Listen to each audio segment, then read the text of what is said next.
Hello and welcome to TelecomTV. I'm Martin Warwick and I'm talking with John Vestal of PACnet. John, welcome. Let's start at the very basic NFV 101 sort of level. What actually are APIs? It's a great question. API, application program interface, it's a way that we can interact with a system on the back end.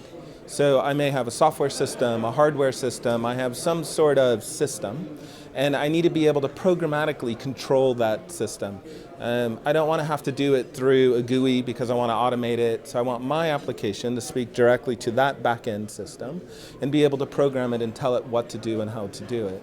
The APIs allow us to do that in a way that makes it completely automated and seamless. What role will APIs have in the network virtualized future? And more to the point, what benefits will they offer? So the API provides us with a way to get into and control that network function, that piece that's in the middle of the network. The biggest challenge, though, is what API do you use? There's debate ongoing right now about, do we use a standard API or do we create our own API?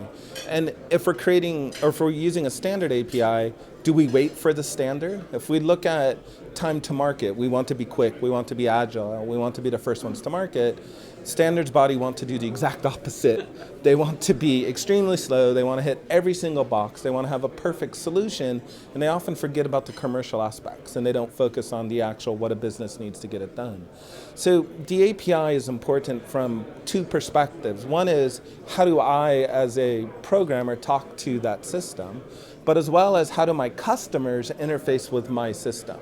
Right? So we talk about northbound and southbound APIs, southbound being me talking to the NFV appliances and northbound being my customers talking to my system. And the challenge is always, how do I make it so that the same transparency that I have talking to the southbound, my customers have talking into my system? And how do we do it so I don't have to write it to 400 different APIs that are on the back end, because every single hardware vendor and even cloud vendor has their own set of APIs at this moment. So how do they need to be developed and implemented? As quickly as possible. Again, my biggest challenge with APIs is standards, right? I love the idea of having a standard API because I can port my application to anything that supports that standard. But the reality of it is I have to be able to do things today. And for the way we develop APIs, it's kind of he who gets to the market first wins is kind of the standard that you see. You see that with AWS and kind of the way that they've developed their API for Direct Connect and for their cloud compute. And it's not the greatest solution, but I do think markets are going to dictate who's going to win the API wars. And we developed the API to meet the feature set that we're trying to expose. So if I want to create a router, I develop an API that says you make this call, which creates this virtual thing called a router, and this is how you control that router. And we have specific views on that. But as an operator or carrier, my implementation will be different than the next operator or the next carrier. And that's where the standards come in. The standards become important to make sure that we're all using a similar API so that our customers don't have to write the 400 different APIs either. What roles do the telcos, the vendors and the developers play in this entire process? So as the operators, we're in the position to take the services that are being developed and put a pretty face around it, if you will, and I put it in a nice package and deliver that package on to our customers and to the end users.